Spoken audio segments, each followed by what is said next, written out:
साथियों नमस्कार। अजय जोशी आप सभी का स्वागत है। योग प्राकृतिक चिकित्सा अंतर्राष्ट्रीय प्राकृतिक चिकित्सा दिवस के अंतर्गत जो प्रोग्राम चल रहा है इसके अंतर्गत आज हम जो बात करने वाले पंच महाभूत के अंदर है ना। तो पंच महाभूत के अंदर पंच जो वायु है ना, प्राणायाम के ऊपर आज बात करेंगे। तो पंच महाभूत के बारे में जैसा कि गोस्वामी तुलसीदास जी ने अपने उसमें लिखा है, क्षितिज जज क्षितिज जल पावक गगन समीरा पंच रहित अधम शरीरा। गोस्वामी तुलसीदास जी ने कहा है कि जो जीव मात्र है पांच तत्वों से बना है, अर्थात मिट्टी, जल, पावक, गगन और समीर से बना है। इन पंच तत्वों को पंच महाभूत कहते हैं। इन पंच महाभूत में जो वायु है, वायु के अंदर जो प्राण होता है, प्राण का अर्थ वायु से है, जो हमारे शरीर को जिंदा रखता है ना। तो ये वायु के आगमन को यदि हम समझ लें, आवागमन समझ लें, इसको यदि हम साथ लें तो हम बहुत लंबी उम्र और स्वस्थ जीवन जी सकते हैं। क्योंकि वायु ही जो होती है ये शरीर के अंदर अमृत या जहर, अमृत और जहर बनाने में या बदलने में वो करती है काम। इनको आयाम देना, इनके बारे में हम तो समझेंगे, है ना। और ये समझने के लिए आज हमारे बीच आज मौजूद होंगे योगाचार्य, प्रसिद्ध योगाचार्य पंकज गुप्ता जी, जो इंदौर मध्य प्रदेश से हैं। आपने स्नातक किया है कंप्यूटर विज्ञान में। आपने भारत का पहला हिंदी अकाउंटिंग सॉफ्टवेयर बनाया और इससे इनको नवाजा भी गया है। आप योग विशारद, योग में उपाधि ली हुई है और इनके कई व्याख्यान है ना, और इसे इन्होंने कई लोगों को ठीक किया है। इसके अलावा इन्होंने प्राणायाम और प्राण विद्या नाम से पुस्तक भी लिखी है और रोटरी क्लब के विभिन्न पदों पर रहते हुए अपने अग्निहोत्र के जानकार हैं। गौ सेवा के उद्देश्य से भी ये गाय के कंडों से बहुत अच्छा काम कर रहे हैं। INO इंटरनेशनल नेचुरोपैथी ऑर्गेनाइजेशन के इंदौर के वाइस प्रेसिडेंट भी हैं। तो आज हम लोग का सौभाग्य है कि आज हमारे बीच पंकज जी होंगे। तो मैं आप सबकी मदद से आचार्य पंकज जी को आमंत्रित करता हूँ। नमस्कार पंकज जी। नमस्कार सर। नमस्कार, स्वागत है आपका। आज होलिस्टिक हेल्थ में तो नेचुरोपैथी का आज जो कि आज प्राणवायु के ऊपर है। तो आज आपके बीच में ज्यादा समय नहीं लेते क्योंकि आज आपका नॉलेज का हम सबको अनुभव लेना है। तो शुरुआत करते हैं पंचवायु से। पंचवायु मतलब व्यान, समान, अपान, उदान और प्राण, ये हम वायु को मानते हैं। तो इन पंचवायु का श्वास प्रश्वास से क्या कोई संबंध है? क्यों इनको हम श्वास प्रश्वास से जोड़े? इसे अपन शुरू करते हैं। जी स्वागत है Pankaj ji. Thank you sir. Sir आपने जो बात कही कि पंचवायु प्राण, अपान, व्यान और उदान, समान, ये 5 प्रकार की वायु है। आज का जो हमारा आधुनिक चिकित्सा विज्ञान है ये 2 प्रकार की वायु समझता है, एक ब्रीथ इन और ब्रीथ आउट, श्वास लेना और प्रश्वास छोड़ना। हमारे भारतीय मनीषी उन्होंने 2 जगह पर श्वसन की क्रिया बताई है। पहली श्वसन की क्रिया उन्होंने बताई है जो फेफड़ों में घटित होती है, और जो उन्होंने बताई है वह कोशिका पर घटित होती है। जो क्रिया फेफड़ों में घटित होती है उससे 2 प्रकार की वायु बनती है। जो शरीर के भीतर आती है उसको हम अपान के नाम से संबोधित करते हैं। जो प्रश्वास शरीर के बाहर जाता है उसके साथ प्राण भी बाहर चले जाता है। इसके पश्चात जब फेफड़ों में श्वसन घटित हो गया उसके पश्चात वह वायु रक्त में घुलकर पूरे शरीर में विस्तार पाता है। वह वायु जो शरीर में विस्तार पाता है वह कहलाता है व्यान। और जो हमारी श्वास और प्रश्वास के बीच में एक अंतर होता है, जब हम श्वास लेते हैं और प्रश्वास छोड़ते हैं तो एक बहुत अल्पकाल के लिए श्वास और प्रश्वास दोनों रुक जाती है। उस समय जो वायु काम करती है वह कहलाती है समान वायु। और जब समान वायु का विस्तार होता है, जब समान वायु का कार्यक्षेत्र बढ़ता है तो वह हो जाती है उदान। यानी उदान यदि हम कहें तो समान वायु का विस्तारित स्वरूप ही उदान है। यही आपके ओरान नापने के काम आता है। इसी से हम किरलियन फोटोग्राफी करते हैं और इसी से हम आधुनिक समय में व्यक्ति के व्यक्तित्व को पहचान सकते हैं।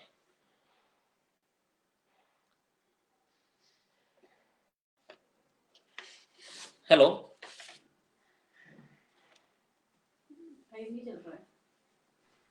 जी, बहुत सुंदर आपने इसको जो बताया, वायु को, पंच वायु को आपने जो प्राणायाम से जोड़ा। अब यहाँ एक जो छोटा सा सवाल साधकों के लिए आता है, नए साधकों के लिए, क्योंकि ये यहाँ तो सारे होलिस्टिक हीलर है अपने साथ, पर जो नए साधक होते हैं उनका ये सवाल रहता है कि श्वास प्रश्वास कैसे लेना चाहिए, हमको पेट से लेना चाहिए, छाती से लेना चाहिए, क्या है इसकी सही विधि? क्योंकि सब लोग अपने अपने तरीके से बोलते हैं, पेट फुलाओ श्वास भरो, पेट दबाओ श्वास बाहर निकालो, कोई बोलता है लंग्स उठाओ लंग्स गिराओ।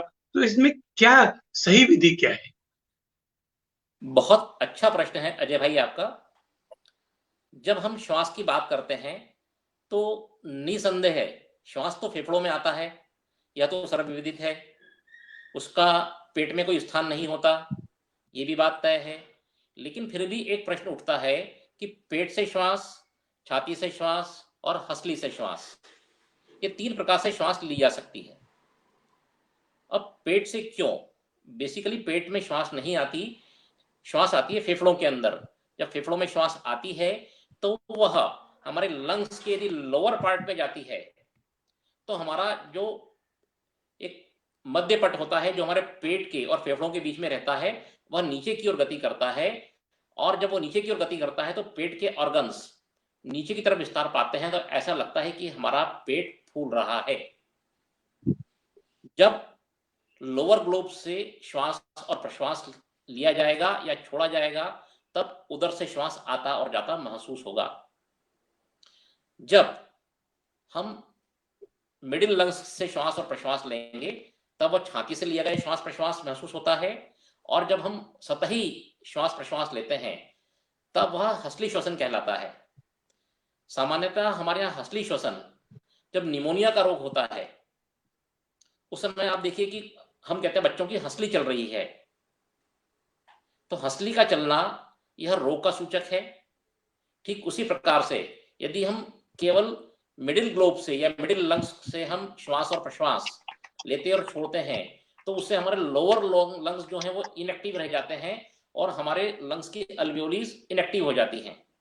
इसलिए सबसे अच्छी जो ब्रीथिंग मानी गई है that is known as abdominal breathing. Chest breathing second number पर है और क्लेविकुलर ब्रीथिंग जो है वह एक रोग का सूचक है कि हम बीमार हैं। इसलिए श्वास प्रश्वास हमेशा आपको उदरीय श्वसन के माध्यम से ही लेना श्रेयस्कर होता है।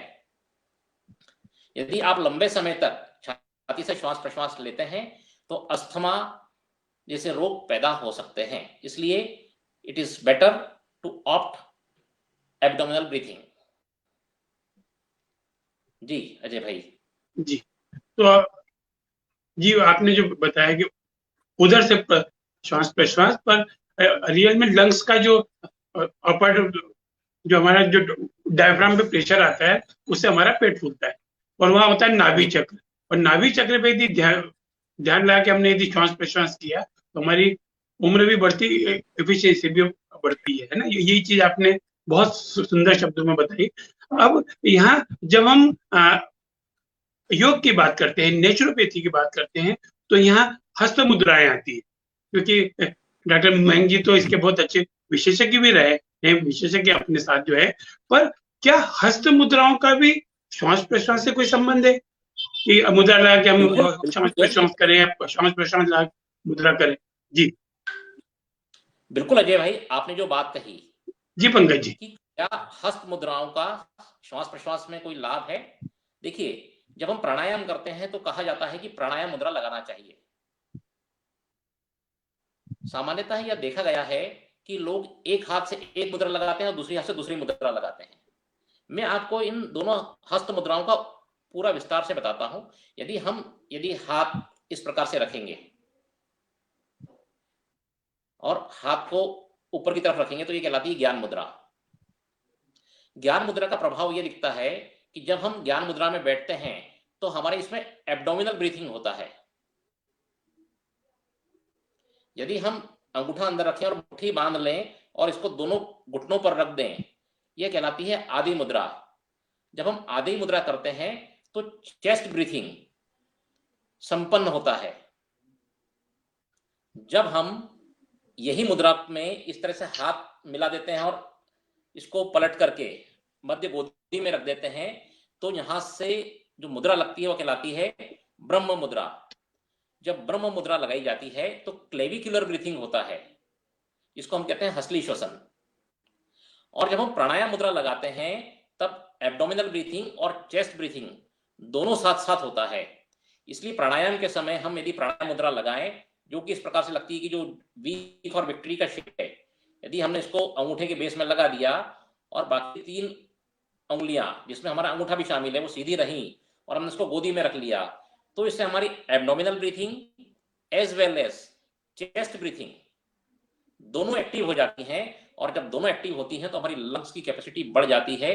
इसलिए प्राणायाम में प्राणायाम मुद्रा का विशेष महत्व है और प्राणायाम मुद्रा में ही हमें मैक्सिमम प्राणायाम करना चाहिए। लेकिन कुछ प्राणायाम ऐसे हैं जिन्हें हम, जैसे आपने उज्जयी प्राणायाम किया, यदि हमें पूरा उज्जयी प्राणायाम करना है हम प्राणायाम मुद्रा लगाएंगे।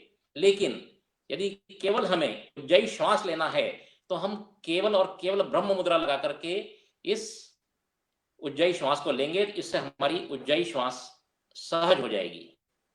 इसलिए बेहतर है कि हम एक सही हस्त मुद्रा का चयन करें और उसके अकॉर्डिंग हम ऑटो मोड में ब्रीथिंग करें। लेकिन एक बात का अवश्य ध्यान रखें, यदि हम राइट हैंड से ज्ञान मुद्रा लगाते हैं तो लेफ्ट हैंड से भी ज्ञान मुद्रा होना चाहिए। यदि हम दोनों हाथ से ब्रह्म मुद्रा लगाएंगे तो ब्रह्म मुद्रा ही लगेगी। आदि मुद्रा के समय आदि मुद्रा और प्राणायाम मुद्रा के समय दोनों हाथों से प्राणायाम मुद्रा ही लगाना चाहिए। कुछ लोग गलती करते हैं कि एक हाथ से प्राणायाम मुद्रा और दूसरे हाथ से ज्ञान मुद्रा लगाते हैं। इससे केवल हमारी बॉडी भ्रमित हो जाती है और हमें प्राणायाम का सही लाभ नहीं मिल पाता। इसलिए ऑलवेज ऑप्ट ए सिंगल मुद्रा फॉर एट ए टाइम। ये तो जब भी हम कोई प्राणायाम कर रहे हैं तो प्राणायाम के समय मुद्रा लगा के रखें ताकि हम हमारा प्राणायाम का फायदा कई गुना बढ़ जाए। बहुत अच्छी चीज है। अब ये सब हमारा जो बेसिक उद्देश्य है वो इम्यून सिस्टम को बढ़ाना है। अब इम्यून सिस्टम मतलब वेलनेस की बात करना है। और यदि हम बीमार हो गए तो सिकनेस। तो वेलनेस और सिकनेस के लिए हम क्या काम करें और ऐसी कौन सी यौगिक क्रियाएं हम करें जिससे हमारा इम्यून सिस्टम मजबूत हो जाए। क्योंकि अभी जो वर्तमान की जो भी वो चल रहा है प्रभाव, उसमें सब जने बोल रहे हैं कि इम्यून सिस्टम फोकस करो, इम्यून सिस्टम फोकस करो। तो इम्यून सिस्टम के लिए अपन क्या कार्य और क्या यौगिक क्रिया, इसके ऊपर थोड़ा सा फोकस करें। जी पंकज बहुत जी। बहुत अच्छा प्रश्न है भाई आपका। देखिए, जब हम इम्यून सिस्टम की बात करते हैं तो हम बात करते हैं कि बाहरी अटैक हमारे शरीर के ऊपर होता है। बाहरी अटैक की हम बात करते हैं तो बाहर से ऐसी कौन कौन सी चीज शरीर के भीतर इनटेक कर, तो आप महसूस करेंगे कि हम नासिका से श्वास लेते हैं और मुख से भोजन लेते हैं। यदि नासिका से श्वास ले रहे हैं तो नाक में क्या ऐसा सिस्टम है जो कि हमारे बैक्टीरिया, वायरस, फंगस या अन्य किसी चीजों को रोक दे? जी हाँ, हमारी नासिका में एक तंत्र ऐसा लगा हुआ है जिसको हम कहते हैं परनासल साइनस। हमारे नासिका के अंदर पहले शोधन हो जाता है और परनासल साइनस के अंदर वायु गोल घेरों में निर्मित होती है और बाद में वह फेफड़ों की ओर गमन करती है। तो परनासल साइनस का काम है टू प्यूरिफाई दैट एयर। उसमें से बैक्टीरियल इन्फेक्शन, वायरल इन्फेक्शन, ये सबको रिमूव कर देना। यदि हमें बैक्टीरियल और वायरल इन्फेक्शन को रिमूव करना है तो हमको हमारे परनासल साइनस को सही रखना पड़ेगा। इसके लिए हम नेति की क्रिया, इसके लिए हम वात कर्म कपालभाति, जिसको हम एकांतर कपालभाति भी कहते हैं, वह क्रिया हम कर सकते हैं। इसके अतिरिक्त नासिका से श्वास लेकर के भी वायु नीति की जा सकती है। साथ ही हम भाप लेकर के भी अपने परनासल साइनस को एक्टिव रख सकते हैं। तो ये नासिका को यदि हमने दुरुस्त रखा, बहुत सारे रोग हमारे शरीर में प्रवेश नहीं कर पाते। दूसरा, हमारे यहाँ पर गले के अंदर श्वास भीतर प्रवेश करती है। गले से नीचे की तरफ जो है वो कहलाता है ट्रेकिया वाला पार्ट, जो यहाँ से चालू होकर के यहाँ तक जाता है। ये ट्रेकिया वाले पार्ट के अपर पार्ट में सीलिया नामक रोए होते हैं। आप देखिए गले में खराश आती है कभी कभी, तो आपको महसूस होता है कि गले के अंदर तो आप कुछ चीज को ऊपर की तरफ धकेल देते हैं। ये बेसिकली आप सीलिया नामक रोए को एक्टिवेट करते हैं और फिर जो भी गंदगी जम गई उसको बाहर की तरफ खखार देते हैं। तो यह सीलिया नामक रोए यदि हमें एक्टिवेट करना है तो हमें उज्जयी श्वास के माध्यम से हम इसको एक्टिवेट कर सकते हैं, और यह भी जीवाणुओं और विषाणुओं को शरीर के भीतर प्रवेश करने से रोकते हैं। तीसरा, हमारे यहाँ पर एक थायराइड पैराथी नाम की ग्रंथि होती है, उसके पड़ोस में होती है टॉन्सिल्स। ये टॉन्सिल्स आप देखते हैं कि जब कभी भी हमने कुछ ठंडा खा लिया या कुछ कर लिया तो ये सूज जाते हैं या इसके अंदर दर्द हो जाता है। ये बेसिकली क्या करते हैं, ये भी एंटीबॉडीज डेवलप करते हैं, और जब ये एंटीबॉडीज डेवलप करते हैं तो हमारे शरीर जो है इन जीवाणुओं और विषाणुओं से लड़ता है और हमारे शरीर के अंदर रोग प्रवेश नहीं कर पाते। तो इम्यून सिस्टम में हमने 3 पार्ट तो ये देखे। चौथा पार्ट, यदि हम अंदर पहुंच गया ये इन प्रकार जीवाणु और विषाणु, तो हमारे यहाँ पेट में एक स्प्लीन होती है जिसको हम तिल्ली के नाम से भी जानते हैं। इस तिल्ली के अंदर हमारे आरबीसी डब्ल्यूसीपीसी का निर्माण होता है और यह रोगों से लड़ता है। जब शरीर में रोग स्थान बनाते हैं तो तिल्ली का साइज बढ़ जाता है। आजकल तो डॉक्टर नहीं चेक करते, लेकिन पुराने समय में जब हम वैद्य के पास जाते थे, डॉक्टर के पास जाते थे, तो वो नाभि के ऊपर कुछ दबा करके देखा करते थे। वो ये देखते थे क्या इसका साइज बढ़ा हुआ है, यदि तिल्ली का साइज बढ़ा हुआ है यानी व्यक्ति बीमार है। तो इम्यून सिस्टम यदि हमें सही रखना है तो हमें इन 4 चीजों को यदि हम एक्टिवेट रखेंगे तो हम रोग से बहुत बेहतर तरीके से लड़ पाएंगे और हमारी रोग प्रतिरोधक क्षमता बेहतर होगी। इसके अलावा 2 चीजें हमारे लिए और इंपॉर्टेंट हैं, एक हमारा डाइजेस्टिव सिस्टम और दूसरा हमारा एक्सक्रीटरी सिस्टम। डाइजेस्टिव सिस्टम हमारा यदि परफेक्ट है तो absorption of minerals, vitamins, proteins ये बहुत सहजता से हो जाएगा और हमारा शरीर लड़ने के लिए तैयार होगा। और यदि हमारे शरीर से मल और मूत्र बेहतर तरीके से निष्कासित हो रहे हैं तो हमारे शरीर में गंदगी नहीं है, और शरीर में गंदगी नहीं है तो हमारा शरीर स्वस्थ माना जाएगा। इस तरह से इम्यून सिस्टम को यदि हमें स्वस्थ रखना है तो कुल मिलाकर के इन चीजों पे हमें वर्क करना होता है। जी जी। तो यहाँ जैसा कि अपन सब में देखते हैं, एलोपैथी, आयुर्वेदिक, होम्योपैथी सब में ये सब यौगिक चिकित्साओं का सपोर्ट करते हैं, क्योंकि कहीं ना कहीं सबकी मान्यता है कि हाँ इससे चिकित्सा होती है। तो इन विधियों का क्रम क्या होना चाहिए, अपन क्या क्रम रखें यौगिक क्रियाओं का कि अब हमको उसका इम्यून सिस्टम हमारा बढ़ता रहे, फायदा मिलता है। अजय भाई, बहुत अच्छी बात है जो आपने पूछी कि हमारा क्रम क्या होना चाहिए। देखिए, हमें यही चीज है कि नासिका हमारी सही होना चाहिए, कंठ के लिए हमें काम करना है, इसके बाद हमें स्प्लीन के लिए काम करना है, स्प्लीन के बाद हमें डाइजेस्टिव सिस्टम के लिए काम करना है और एक्सक्रीटरी सिस्टम के लिए काम करना है। यदि हम इन सभी सिस्टम्स के लिए काम कर लेते हैं एक के बाद एक, और जब कभी भी हम आसन करते हैं या प्राणायाम करते हैं तो इनमें से क्रम से एक एक का यदि हम ध्यान करते हुए आसन और प्राणायाम को संपादित कर लें तो निसंदेह हम इन बीमारियों को शरीर से दूर रख पाएंगे। और जब हम दूर रख पाएंगे तो हम ये कहेंगे कि हमारा रोग प्रतिरोधक सिस्टम बेहतर कार्य कर रहा है, और यदि हमारा रोग प्रतिरोधक सिस्टम बेहतर कार्य कर रहा है तो हमारे शरीर के अंदर रोग और दोष नहीं आएंगे, हमारा शरीर स्वस्थ रहेगा। और जब शरीर स्वस्थ रहेगा तो हम एक लंबी आयु को प्राप्त कर सकते हैं और एक सुखी और आनंदित जीवन प्राप्त कर सकते हैं। तो हमको तो यही ध्यान रखना है, एक साधे सब सदे, सब साधे सब जाए। सारे इम्यून सिस्टम जितने हमारे सिस्टम है उसको सुधारना है तो सबसे पहले अपने ऊपर फोकस करें, योग प्राणायाम नियमित करें, जैसा आपने बताया यौगिक क्रियाएं जिसमें जल नेति, कुंजल, ये क्रियाएं करें, प्राणायाम करें, इम्यून सिस्टम बढ़ाए।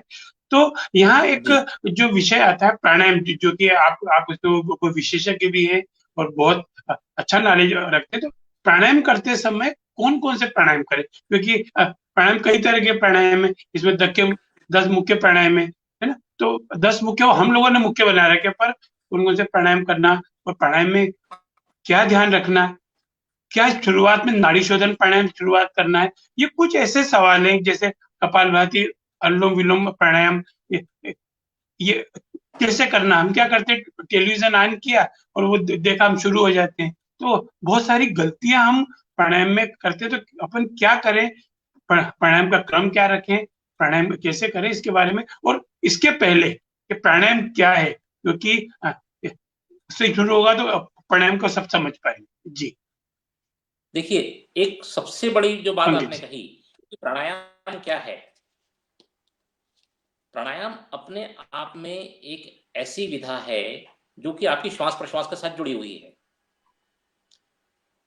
पतंजलि ने बहुत सुंदर शब्दों में कहा है कि श्वास प्रश्वास गति विच्छेदाः प्राणायामः। श्वास और प्रश्वास की गति को रोक देना ही प्राणायाम है। आजकल बहुत सारे योगाचार्य श्वास और प्रश्वास को रोकते ही नहीं है, केवल श्वास लेते हैं और श्वास छोड़ देते हैं। तो श्वास को लेना और श्वास को छोड़ देना यह प्राणायाम नहीं होता। प्राणायाम होता है श्वास को भीतर लेकर के रोक देना या बाहर छोड़ करके रोक देना। इसलिए जब कभी भी हम बात करते हैं तो प्राणायाम में हमें श्वास और प्रश्वास को रोकना बहुत इंपॉर्टेंट है। और यही बात हठ प्रदीपिका के दूसरे अध्याय में कही गई है। उन्होंने कहा है, चले वाते चलम चित्तम, निश्चले निश्चलम भवेत, ततो स्थाणुत्वम आपनोति, ततो वायु निरोधयेत। वायु को रोकने के बारे में कहा है, कहीं पर श्वास प्रश्वास की विधि का उल्लेख नहीं किया। किसका उल्लेख किया है? रोकने का। इसलिए प्राणायाम में चाहे हम पतंजलि को देखें, चाहे हम हठ प्रदीपिका को देखें, ठीक इसी प्रकार से हम घेरंड को भी उठा सकते हैं और चरणदास जी की व्याख्यान को भी उठा सकते हैं। सभी जगह पर केवल और केवल श्वास प्रश्वास रोकने को ही प्राणायाम कहा गया है। अब आपने एक बहुत अच्छी बात कही कि प्राणायाम में कौन कौन से प्राणायाम करना चाहिए। कई बार भ्रम उत्पन्न होता है। कुछ लोग कपालभाति को प्राणायाम कहते हैं, कुछ लोग कपालभाति को शोधन क्रिया कहते हैं। यदि हम हठ प्रदीपिका और हठ योग की बात करें तो कपालभाति आती है शोधन क्रियाओं के अंतर्गत। लेकिन मैं आपसे इसको प्राणायाम के बीच में रख रहा हूं। क्यों? इसका क्या कारण है कि मैं इसको प्राणायाम के रूप में देख रहा हूं, मैं यहां पर समझाना चाहूंगा। हमने हमारा सबसे पहला विषय लिया पंचवायु का। पंचवायु में हमारी 2 वायु, प्राण और अपान। अपान मतलब श्वास को भीतर लेना, प्राण मतलब जो प्रश्वास हम छोड़ रहे हैं उसके साथ प्राण को बाहर निकालना। इसके लिए जो प्राणायाम काम करता है वह होता है सूर्य भेदी और उज्जयी प्राणायाम। दूसरा, यदि हमारे शरीर के अंदर व्यान है तो व्यान में भी यही 2 प्राणायाम काम करते हैं, मुख्यतः सूर्य भेदी, उज्जयी। इसमें आप शीतली और शीतकारी को भी ले सकते हैं। ये 2 चीजें हमारी इसमें काम करती हैं। तो आपकी कितनी प्रकार की वायु कवर हो गई? प्राण, अपान और व्यान। अब आपकी 2 वायु शेष बचती हैं। एक बचती है समान और दूसरी बचती है उदान। यदि हमें समान वायु को एक्टिवेट करना है तो उसको एक्टिवेट करने के लिए जो प्राणायाम कहा गया है वह प्राणायाम कहा गया है भस्त्रिका। यदि हम भस्त्रिका प्राणायाम का जब अभ्यास करते हैं तो हमारी समान वायु शिद्दत से काम करने लगती है। और जब हमारी समान वायु शिद्दत से काम करती है तो हम लंबे समय तक श्वास और प्रश्वास रोक करके रख सकते हैं। और जितना लंबा हमारा श्वास और प्रश्वास का अंतराल होगा उतना ही हमारा प्राणायाम दृढ़ माना जाता है। इसी से संकेत मिलता है कि हमारा श्वास और प्रश्वास के भीतर कार्य करने वाला वायु कौन सा है? समान वायु है। और सबसे महत्वपूर्ण बात, उदान वायु के लिए जो कार्य करती है उस क्रिया का नाम है कपालभाति। लेकिन कपालभाति को प्राणायाम से बाहर रखा गया है, वह शोधन क्रियाओं के अंतर्गत आती है। लेकिन कपालभाति हमारे शरीर को प्राणायाम के लिए तैयार कर देती है। और जब हमारा शरीर प्राणायाम के लिए तैयार होता है और जब हम इन अभ्यासों को दोहराते हैं तो हमारा और निरोगी हो जाता है, हमारे शरीर में पंचवायु सक्रिय हो जाती है और प्राणायाम की सिद्धि के साथ प्राण, अपान और व्यान तीनों वायु सिद्ध हो जाती है। सॉरी, प्राण, अपान और व्यान। समान और उदान सिद्ध नहीं होती, समान और उदान केवल समाधि की स्थिति में ही सिद्ध होती है। अब एक विषय आपने और रखा था मेरे सामने जी आपने कपाल, हाँ, नाड़ी शोधन विषय। तो नाड़ी शोधन के लिए नाड़ी शोधन प्राणायाम बहुत से लोग अनुलोम विलोम करते हैं, लेकिन एक नया प्राणायाम बताने जा रहा हूं जिसका नाम है वात कर्म कपालभाति। वात कर्म एक प्रकार से कपालभाति का ही थोड़ा संशोधित रूप है। आपको कपालभाति ही करना होती है, लेकिन एक एक स्वर से करना होती है एक बार में। कैसे? नासिका बंद कीजिए, फिर दूसरा स्वर बंद कीजिए,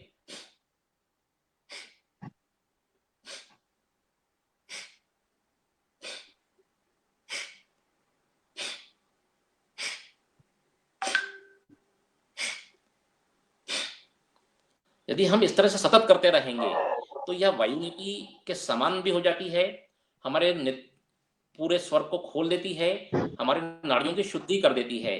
तो यह क्रिया हम शोधन क्रिया भी कह सकते हैं, इसको हम नाड़ी शोधन भी कह सकते हैं। नाड़ी शोधन और शोधन क्रिया दोनों लगभग लगभग एक दूसरे से जुड़ी हुई क्रिया है।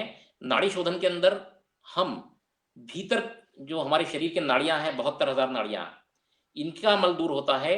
और शोधन क्रियाओं में जो हमारा वात पित्त कफ है, इसका दोष दूर होता है। तो यदि हम वात कर्म कपालभाति करते हैं तो यह वात पित्त और कफ को भी बैलेंस करती है, एज वेल एज नाड़ी शोधन भी करती है।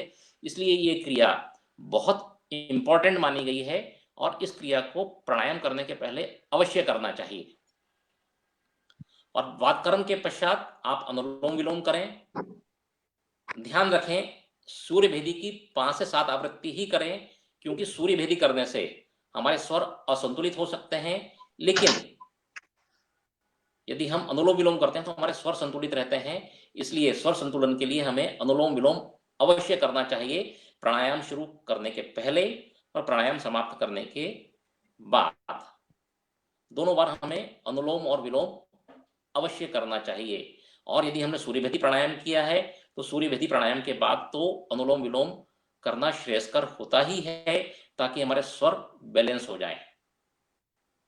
इसलिए बेहतर है कि आप सबसे पहले वात कर्म कपालभाति करें, उसके बाद चाहें तो आप वात क्रम कपालभाति भी कर सकते हैं। वात क्रम कपालभाति एक अलग चीज है, वात कर्म अलग है, वात क्रम अलग है।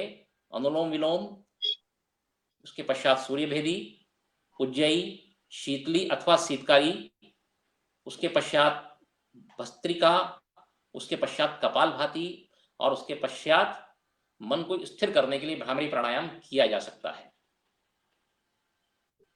तो यदि हम इस क्रम को फॉलो करेंगे तो निसंदेह हमारा शरीर पंचवायु को नियंत्रित करेगा।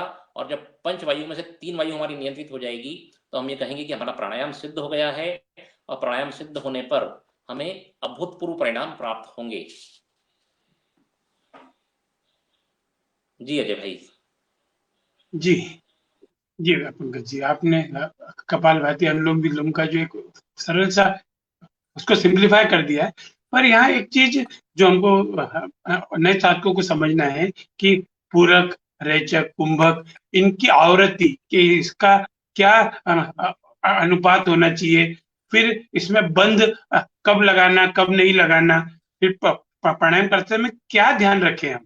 क्योंकि प्राणायाम बोलने में तो बहुत सरल लगता है कि हम प्राणायाम कर रहे हैं, पर प्राणायाम के अंदर सही विधि से करना, पूरक करना, रेचक करना, कुंभक करना कि नहीं करना, है ना, वातावरण कैसा होना। क्योंकि प्राणायाम का जो मूलभूत सिद्धांत है वो यदि हम छोड़ देंगे तो फिर प्राणायाम का रिजल्ट हमको मिलेगा नहीं, ऐसा मेरा मानना है। और ऐसा इन साधकों की भी जिज्ञासा है कि बेसिक चीज इसको जो हम सही कर लें उसके बारे में थोड़ा सा प्रकाश डालें। जी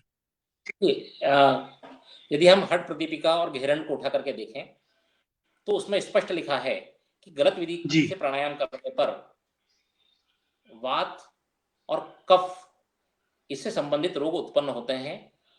यदि हमने प्राणायाम गलत तरीके से किया तो हमारा शरीर रोग युक्त हो जाएगा। इसलिए प्राणायाम को बहुत बेहतर तरीके से और समझ करके ही करना चाहिए। यदि हम बात करते हैं प्राणायाम की, तो जैसा कि मैंने आपसे कहा, बगैर कुंभक के प्राणायाम नहीं होता। यह संकेत स्वात्मा राम जी ने 2 बार दिया है। पहला उन्होंने क्या कहा, चले वाते चलम चित्तम निश्चले निश्चलम भवेत ततो स्थणत्वम आपनोति ततो वायुम निरोधयेत। यहां उन्होंने निरोध की बात कही है।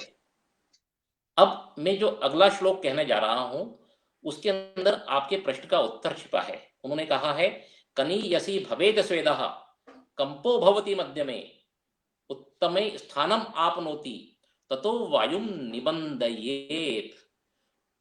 उन्होंने यहां पर निबंधयेत शब्द का प्रयोग किया है। यदि आप प्राणायाम की पुस्तकों में पढ़ेंगे तो उसका अर्थ आपको यही मिलेगा कि वायु का निरोध करें। लेकिन यदि हम देखते हैं तो निबंध का अर्थ बंध के साथ जुड़ा हुआ है। अतः बंधों का अभ्यास करना चाहिए। यहां उन्होंने कहा कब, कनीयसी भवेत स्वेदः, मतलब जब आप अभ्यास करते हैं केवल निरोध करके तो आपको शरीर में पसीना आना प्रारंभ होता है। जब अभ्यास से आपको पसीना आना प्रारंभ हो जाए तो आप समझिए कि आपकी प्रथम स्थिति प्राप्त हो गई। उसके पश्चात बंधों का अभ्यास करना चाहिए। उसके पहले बंधों का अभ्यास करने का निर्देश नहीं दिया गया है। कंपो भवति मध्य में, तो दूसरी स्थिति में शरीर में कंप उत्पन्न होता है। दूसरी स्थिति सिद्ध होने पर, जब दूसरी स्थिति सिद्ध हो जाती है तो आपका जो प्राण है वह ब्रह्मरंध्र में पहुंचता है। इसलिए उन्होंने कहा ततो स्थानत्वम आपनोति, तब प्राण उच्चतम स्थिति में पहुंचता है। उच्चतम स्थिति अर्थात ब्रह्मरंध्र। ततो वायुम निबंधयेत, तब तक बंधों के साथ प्राणायाम का अभ्यास करना चाहिए। यानी कब निरोध करना चाहिए और कब बंध लगाना चाहिए, ये भी अपने आप में एक बहुत बड़ा विज्ञान है। यदि नया नया साधक बंधों के साथ अभ्यास करने लगता है तो उसके परिणाम शायद सकारात्मक नहीं आएंगे, ऐसा मेरा मानना है। लेकिन प्रथम स्थिति सिद्ध होने के पश्चात यदि कोई प्राणायाम का अभ्यास करता है तो निसंदेह वह उच्चतम स्थिति को अवश्य प्राप्त करेगा।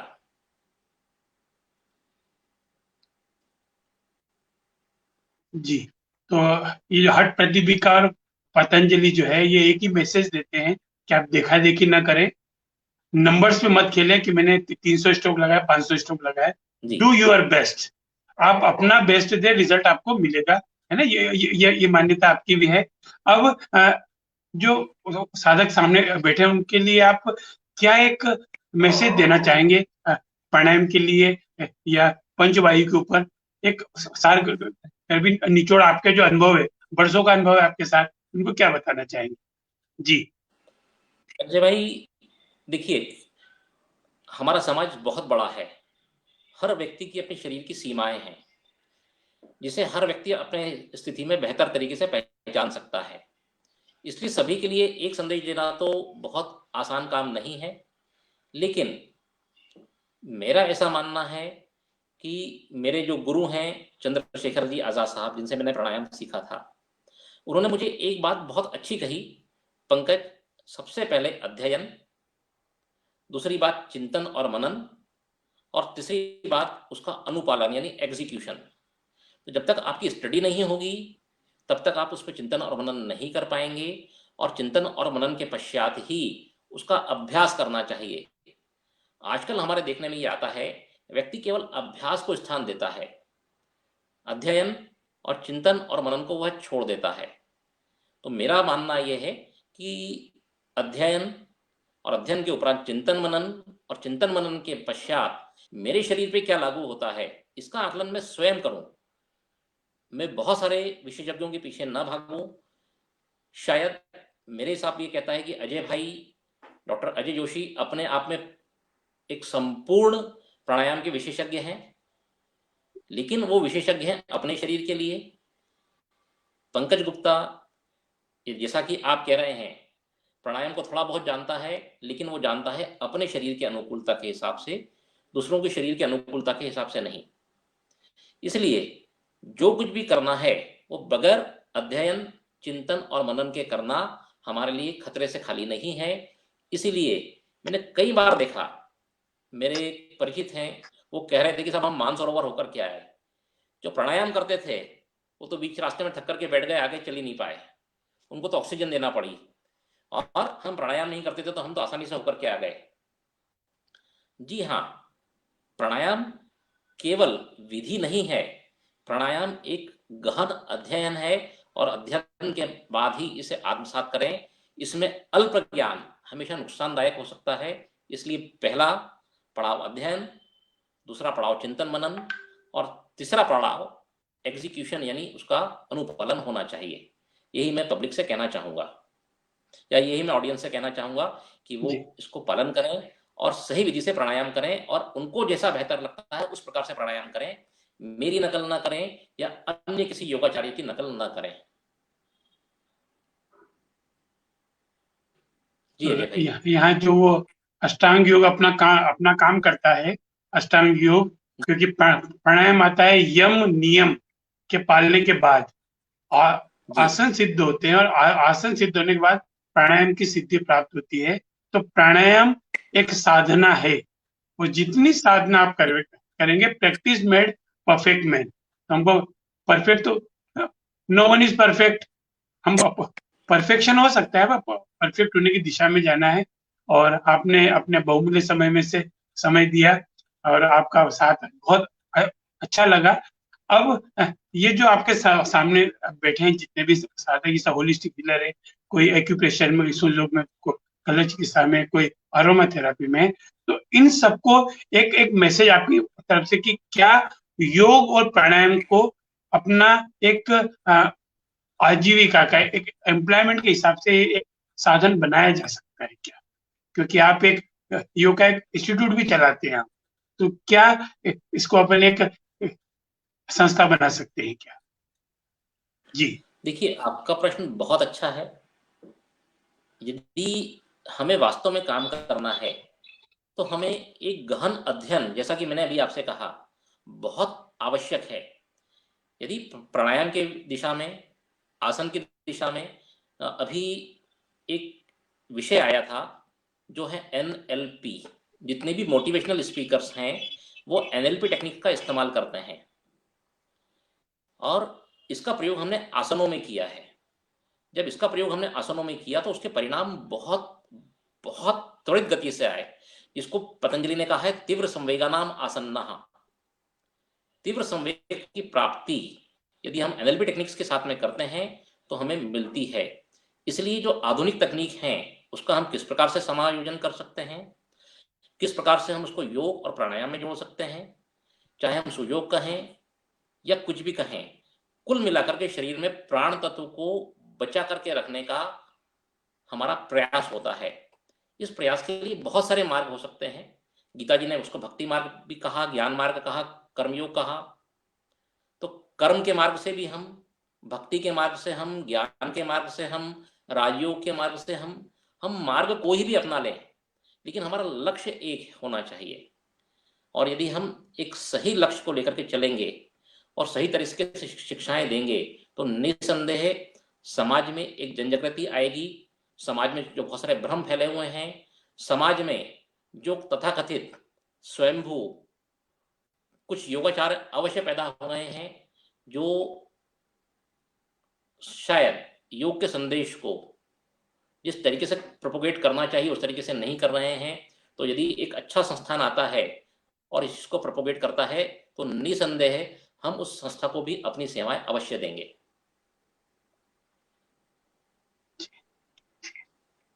एक बार एक जंगल में आग लगी तो सारे पशु पक्षी भाग गए। एक गिलहरी थी, वो नदी में जाती, अपनी पूंछ डुबाती और आग बुझाती।